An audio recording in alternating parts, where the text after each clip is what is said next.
রিস্কাটা দেখো। হ্যাঁ এই, তোর রিক্সা তুই দেখ। এক মিনিট, আপনি কি কোনো কারণে আমাকে তুই করে বলছেন? তোর সাথে কি আপনি আপনি সার সার করে কথা বলতে হবে?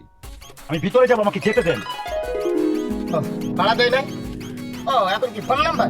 ফোন নাম্বার নিয়ে এই জন্য আছে ম্যাডাম, একটু সাহায্য করেন, হেল্প করেন, টাকা লাগবে, পয়সা লাগবে, গরিব মানুষ সবাই। আমি ভিতরে যাবো, আমাকে যেতে দিতে হবে। পৃথিবীর কেউ আমাকে আটকে রাখতে পারবে না, আমি ভিতরে যাবো। এই, ভিতরে যাবি মানে? ভিতরে না, তোর রিক্সা বাইরে, তুই বাইরেই থাকবি। ফকিনের বাচ্চা, তুই আমার পজিশন জানি।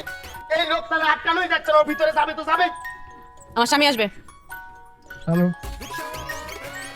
কই স্যার? তো কোনো গাড়ি দেয় না ম্যাডাম, গাড়ি কই? এই হলো ম্যাডামের সামনে তোমার তার, আমার নাম আজিজুল। ম্যাডাম, এই রিক্সা চালক গরিবের বাচ্চা, গরিব। তোমার স্যার আসো। যান ভিতরে যান।